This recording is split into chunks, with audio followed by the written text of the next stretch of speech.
Moko kuom Jo-ohala ma uso gik loso apiko e apaya ma Maziwa Road boma ma Kakamega oyudo lal ma omenda modhuro bang' mach muoche kar timo ohalano kendo wang'o mwandugi duto okinyi ma piny orugodo kawuono. Kane giwuoyo gi jofwambo, jo-ohalago olero ni gino mane okelo majno pok ong'ere, kata kamano thoth mag mwandugi ne owang' nikech chopo modeko mar josim mach mowuok e log tich mar kauntino. Gichwalo kwayo ne jogo ma chunygi ng'won mondo okonygi nikech thothgi ne okwayo hola mar chako handegi. Onge ng'ata ng'ata mane oyudo hinyruok.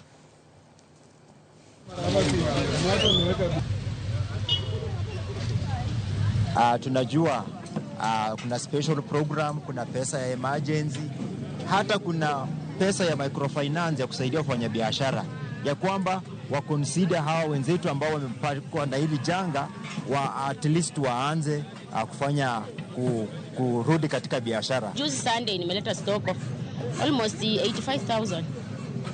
Na hiyo stock nilichukua, na hiyo pesa nilichukua kwa chama. Unaona? Hiyo ni stress niko nayo already. Kitu kingine chama imetupea loan.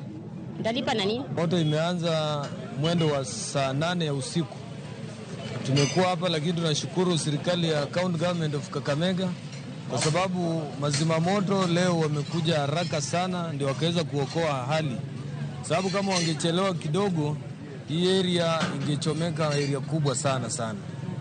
Ile jambo naweza kusema ni kwamba tunaomba serikali yetu iweze kuangalia hao wananchi, kwa sababu wale watu wamekuwa hapa wamechomekewa, vitu zao zimeisha zote, hawana mahali pa kuanzia. Na vile unajua Kenya sasa hivi vile uchumi imekaa, mtu kitambo afikirie mambo ya kwenda kujinyonga, tafadhali.